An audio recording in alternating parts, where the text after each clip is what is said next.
Hi, if you're already here with me, welcome to Setting Out to Become a Different Story.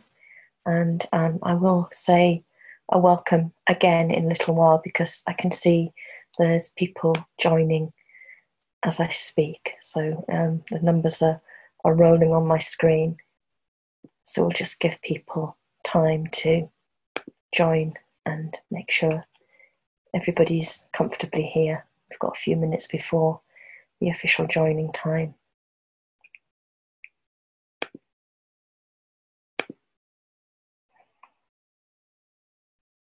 Just getting a few more participants coming along.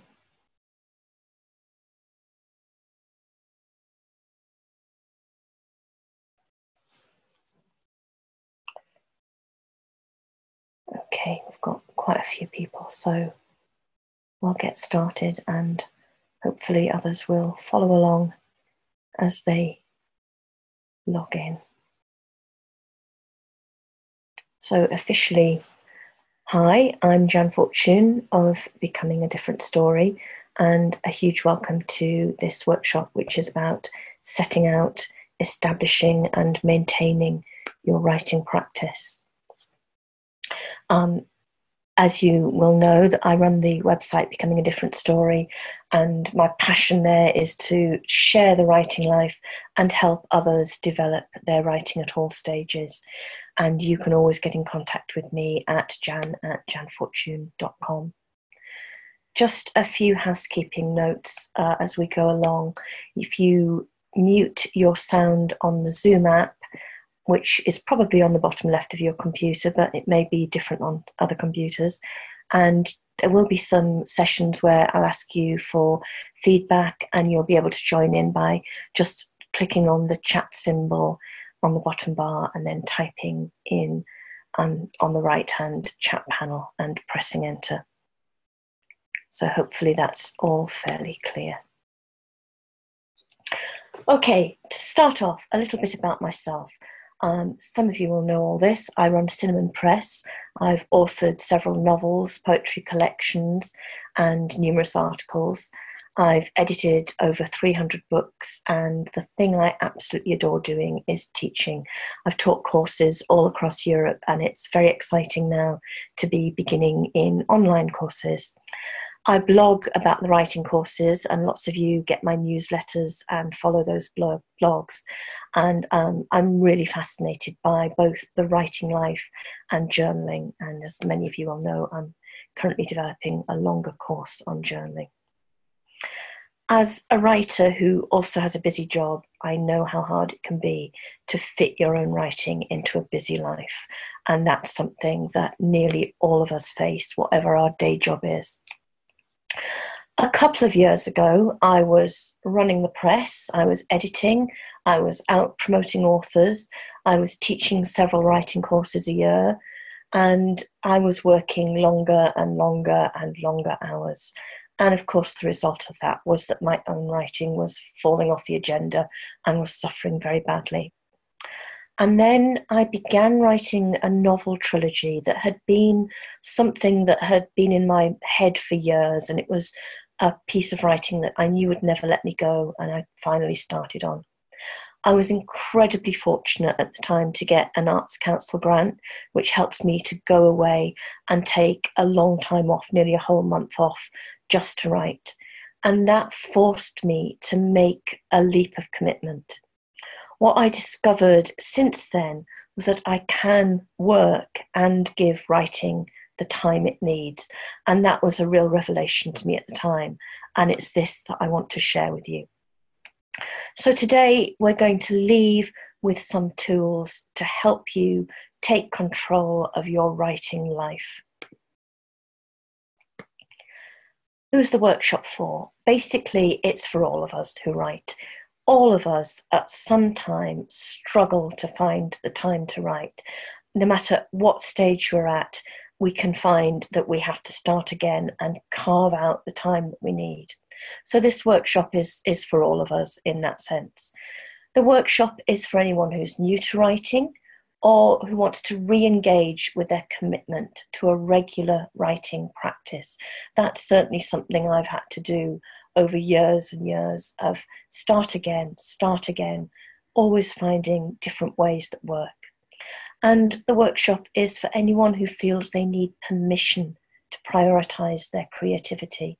It can be really hard and it can feel really selfish to put our passion and our writing first at some times in our lives. And just having a course or a few other voices or a community or a mentor, some way in which somebody is saying, yes, do it. You are a writer, take that space, give yourself permission, put your creativity out there, is really important. So after this workshop, you will have a clear sense of your intrinsic motivation to write. What's your why in writing? You will have a realistic plan for giving yourself the time to write, and you'll be starting to take yourself and your writing seriously. At the end of the workshop, I'll be offering a discount on the full Setting Out course. So if that's something that might be of interest, make sure you stay to the end and I'll make sure everybody has that discount code. If you just want to be here to do the workshop and see how that goes, that's absolutely fine. What we'll be covering is first finding your why as a writer. What really motivates you? Dig down. What makes you want to write? What makes you love to write? Secondly, we're going to look at, if you really, really want to write, how are you going to give yourself time to do so? And thirdly, we're going to look a bit at establishing your writing practice. So let's start with finding your why. If you've got a computer at hand or if you've got a bit of paper at hand, you might want to jot some notes now. You will have this on replay, so if you want to take some time later to think about this, but we're going to think about, why do you write? And if you have got a moment now, just write anything, a few words. I write. Somebody asked me this a few days ago and I said to them, because I can't do anything else, I have to write. If I don't write, I think I become slightly stir crazy. I start to lose the sense of who I am. This is Harper Lee. Any writer worth his salt writes to please himself. It's a self-exploratory operation that is endless, an exorcism of not necessarily his demon, but of his divine discontent. It's a fantastic quote to come back to. I love that divine discontent, that itch in us that makes us have to write. So at some point, I want you to think about why you write. So if you know how you write, you start to really, really get into that place where it becomes so important you can't do anything else. And this is Paulo Coelho, the author of The Alchemist. That is why I write, to try to turn sadness into longing, solitude into remembrance. So dig down deep into your motivation. This is an exercise that I've done lots and lots of times. It's an exercise you can do later. It will be on the replay, of course, or you can write it down now if you've got something to jot something with. Say you say, I write to communicate with the world. Then question that. Why do you want to communicate with the world? So let's imagine you say, I want to communicate with the world to leave a legacy. So you'd ask yourself, why do I want to leave a legacy? And you keep going, that question, you keep going until you have that lovely light bulb moment where you think, yep, that's it. That's why I want to write. I usually, when I do this exercise, get down to 8 or 9 levels. Some people might keep going even longer. Some might get there in 3, 4, 5. But dig down into your own motivation and think about, what is it that's really motivating? What is it about writing? Why does writing matter? Why does your writing matter? And why does your reason for writing matter? To take yourself seriously as a writer you need to be crystal clear that it's a priority in your life. We only ever prioritize 2 or 3 things at any time. And knowing why you're right will put that priority into focus. To be honest, if you have no idea why you write, if you're not really taking yourself seriously as a writer, then it's just going to fall off the edge. You have to hold it clear and in focus. So you've got your why, you know why you're doing it, you know what motivates you, you know this writing bug is not going to let you go. That's fantastic. But then you get to the practicalities. When do you write? You have to be able to give yourself time.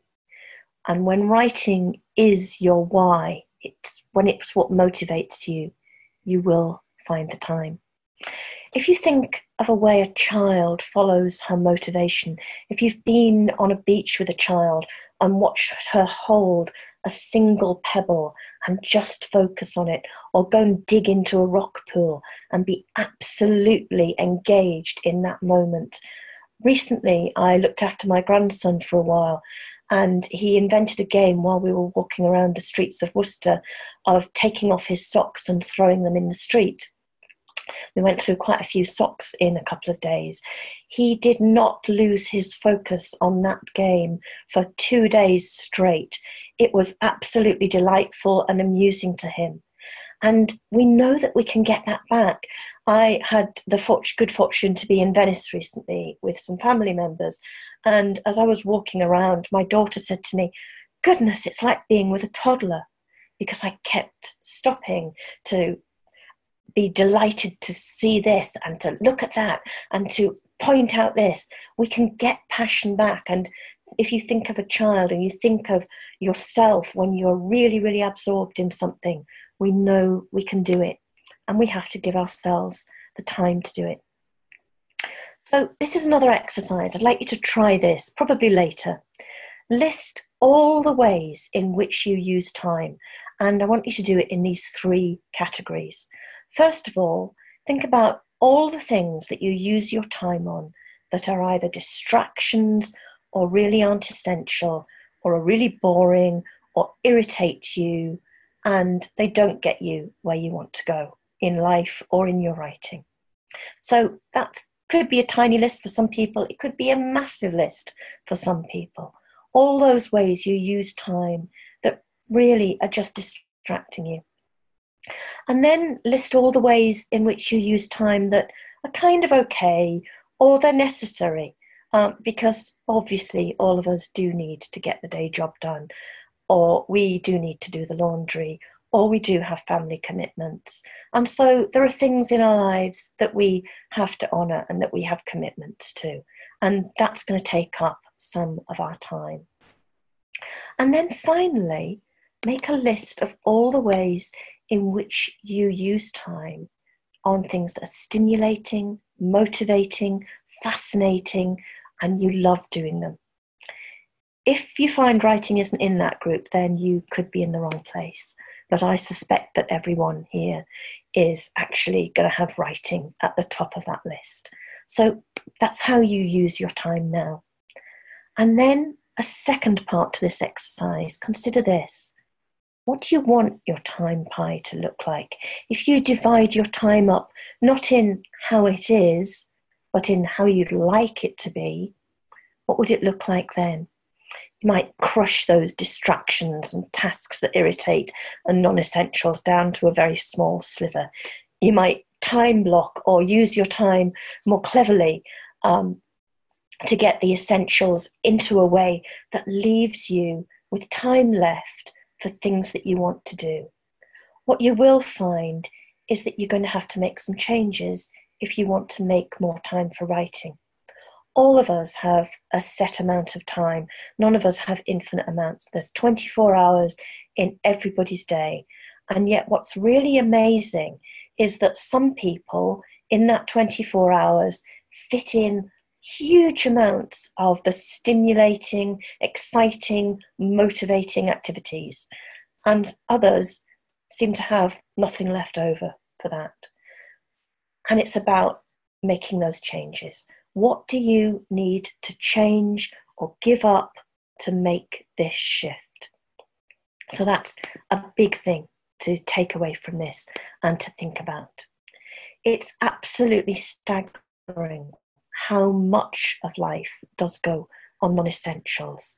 I don't know how many emails some of you might get. I get hundreds a day, and lots of them are for work, and they're engrossing, and they're from people I need to be and want to be in contact with, and that's fine. But probably still about 80% of them I can completely ignore. There's some kind of spam, and yet it's so easy to get sucked in. So we do spend lots and lots of time on things that distract, on things that fragment our attention, and then on things that leave us feeling dissatisfied. When your writing is your why, you'll find the time, and it has to come from somewhere. And I do know that from personal experience that this can be an enormous struggle. About a year, 18 months ago, I'd got myself into a position where I was working 70-hour weeks. I was running ragged, and I actually didn't believe it was possible to make time. I would just say to people, there's nothing I can do about it. This is how it is. This is what has to be done. And I really didn't believe that I could grab that time back. That writing retreat, that grant that I had, and the ability to go away for a month and write made me pause, and it made me reconsider.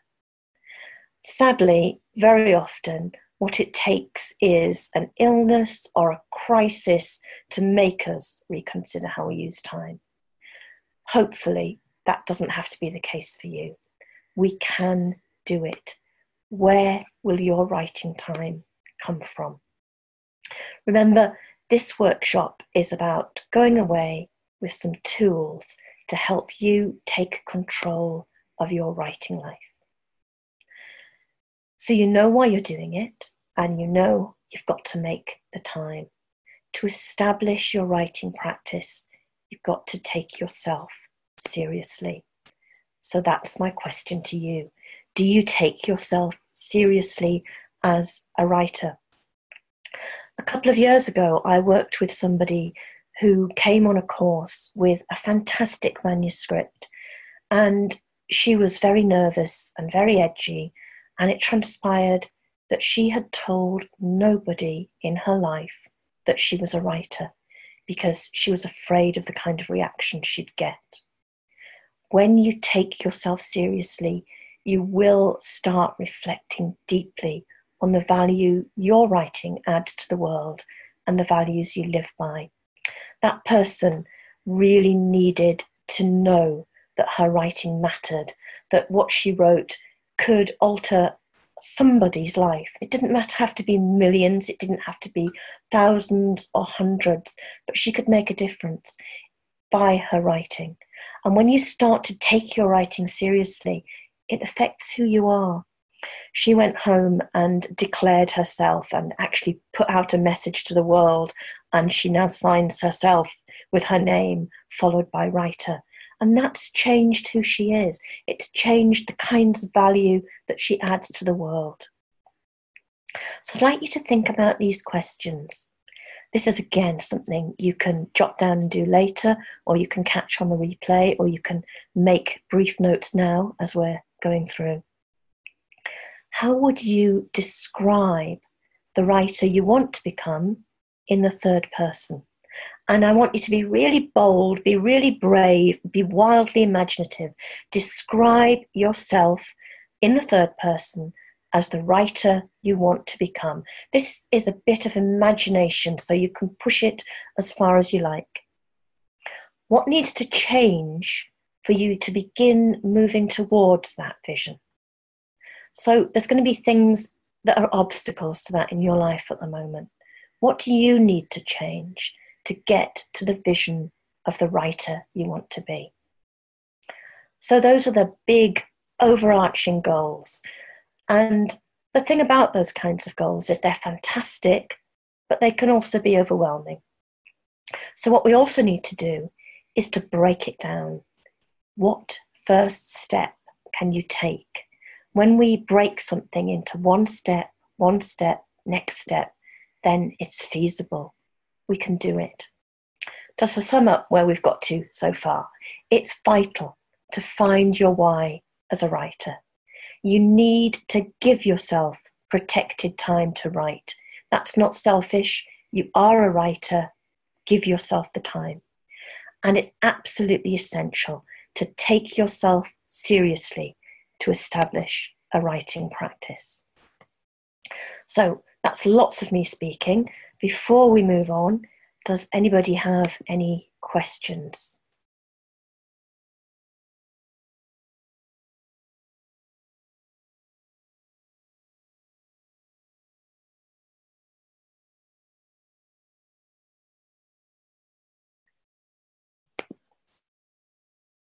Not seeing any questions at the moment.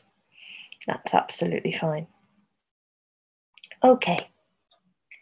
Small steps. Okay, as we all know, baby steps get bigger and bigger and bigger. Small steps add up to big changes. So you're going to leave here with a plan. I'd like you, as soon as you log off, do it while it's hot. Journal to find your why as a writer. So go back to that writing exercise and find your why as a writer. Why do you write? And then question yourself, why do I want that? Why do I want that? Keep going until you have your why, you have your motivation. Pin it up somewhere and look at it every day. And then think when you're going to write. You might already have a time, but you might want longer. You might already have a place, but it might not be working for you. How long are you going to write for? Where are you going to write? Track it. Write it on your calendar and tick off every day that you do it. When we measure something and we see it visually, we're much more likely to stick with it. And then think about, what's the one thing you're going to change to give yourself more writing time this week?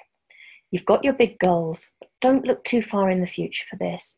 Just think, this week, what am I going to do tomorrow, the day after, the next 7 days to give myself more writing time? And then check it at the end of the week and maybe be a bit bolder, a bit bigger next week. If you'd like to keep exploring after this, I hope you'll already take away practical ideas for your writing. And as I said at the beginning, I'm just in the process of launching a short online course. Setting Out has 9 lessons. Each of them has an audio content, so you can take it on the hoof with you if you prefer that method, or there's a full set of transcripts in a PDF, so you can access it in the way that you'd like. It focuses on maintaining the writing life that you want. And in the workbook, as well as the transcripts, there are 9 tools, 9 sets of writing exercises that are packed with things that are going to keep you on track. And this is the offer of that course. I'm really celebrating the launch with a thank you to all those who follow my blog and all of those here this evening who are attending this workshop. So normally the course would be $97, and if you're like me and you're not used to paying in dollars, PayPal will do the magical conversion of whatever your currency is. But for the next 7 days, it's not $97, it's $19. So it's an 80% discount, and as I say, that's just for the next week. And all you need to do is add the discount code 80OFF at the checkout. You'll find it on my website, and after this evening I'll send a link to everybody, and I'll also remind you of that code. This is a little bit about what others have said who've worked with me in the past, a couple of students that I've worked with as a mentor. So this is Michelle. It's because of Jan that I'm able to call myself a writer. Jan saw something in my initial steps and with love and hard work gave me a voice. I will be forever grateful, which is a very, very humbling thing to read. As I say, I've been teaching for a long time and it is my passion. So what next? So before we see if there's any final questions, just a reminder that you'll be able to access the replay of this workshop for the next week. and I'll send you an email with that link. Don't forget, you can sign up for the Setting Out course for 80% discount, so it will only be $19 and 80 off is the code. If you've got any problems at any point or any other questions of any sort, my email is jan@janfortune.com, so do just get in touch. So, before we leave, any final questions?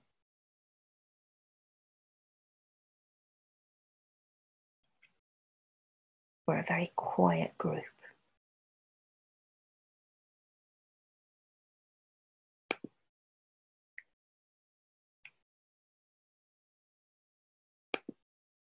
Okay. Just checking the chat box. No.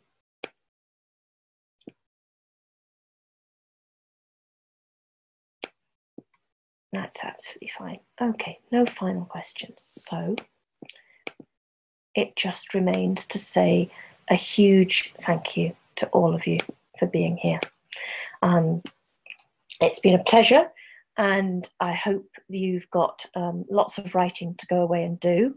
And do take out your journals or a notepad afterwards and do some of those writing exercises, and do let me know how those go for you. I'll email everybody soon, and in the meantime, I do hope lots of you will sign up and join me, and I look forward to working with many of you in the future. Thank you very much.